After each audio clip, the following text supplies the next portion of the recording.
രാമേശ്വരം എന്ന് പറഞ്ഞാൽ പാമ്പൻ പാലം ധനുഷ്കോടി എന്ന് മാത്രമാണ് നമ്മൾ ചിന്തിക്കുന്നത്. പക്ഷെ അവിടെ അതിനേക്കാളും ഒരുപാട് സ്ഥലങ്ങൾ വേറെയും കാണാനുണ്ട്.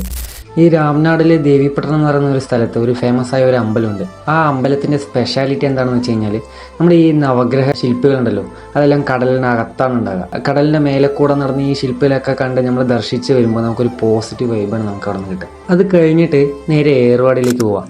അവിടെ നിന്ന് നമ്മളെ ഈ ഗ്ലാസ് ബോട്ടിൽ ഒരു ഐലാൻഡിലേക്ക് കൊണ്ടുപോകും. ഈ ഗ്ലാസ് ബോട്ടിൽ പോകുമ്പോഴുണ്ടല്ലോ ഈ കടലിൻ്റെ അടിയിൽ എന്തൊക്കെയാണുള്ളതെന്ന് നമുക്ക് കണ്ട് ആസ്വദിച്ച് പോകാൻ പറ്റും. മീൻസ് ആ ഐലാൻഡിൽ റീച്ചായി കഴിഞ്ഞാൽ നമ്മുടെ ചുറ്റിലും വെള്ളം മാത്രമായിരിക്കും. ആ ഐലാൻഡിൽ നിൽക്കുമ്പോൾ കിട്ടുന്ന ഒരു ഫീൽ ഉണ്ടല്ലോ, അത് വേറെ തന്നെയാണ്. നെക്സ്റ്റ് കുന്തക്കൽ ബീച്ചിലേക്ക് പോവാം. അവിടെ നിന്ന് ഈ കുറിസഡ ഐലാൻഡിലേക്ക് പോകാൻ പറ്റും. അവിടെയുള്ള ഈ ഇന്ത്യസ് ഫസ്റ്റ് മെറൈൻ റിസർച്ച് സെന്ററിലേക്ക് പോയാലുണ്ടല്ലോ ഉള്ളിൽ ഒടുക്കത്തെ തണുപ്പായിരിക്കും. അങ്ങനെ അവിടെയുള്ള എല്ലാം കണ്ട് ആസ്വദിച്ച് വരാൻ പറ്റും. അത് കഴിഞ്ഞിട്ട് മസ്റ്റ് വിസിറ്റ് ആയിട്ട് ഈ വില്ലുണ്ടി തീർത്ഥം എന്ന് പറയുന്നൊരു സ്ഥലമുണ്ട്. ചുറ്റിലും കടൽ വെള്ളത്തിന്റെ നടുക്ക് ഉപ്പില്ലാതെ എങ്ങനെ അവിടെ കുടിവെള്ളം കിട്ടുന്നു എന്ന് അതിശയിച്ചു പോകും നമ്മൾ. ഇതെല്ലാം കഴിഞ്ഞ് ലാസ്റ്റ് ധനുഷ്കോടി വന്നിട്ട് ഈ റോഡ് എൻഡിൽ നിന്നിട്ട് welcome to last road of India എന്നും പറഞ്ഞ് ഒരു വീഡിയോ റെക്കോർഡ് ചെയ്തിട്ടുണ്ടല്ലോ.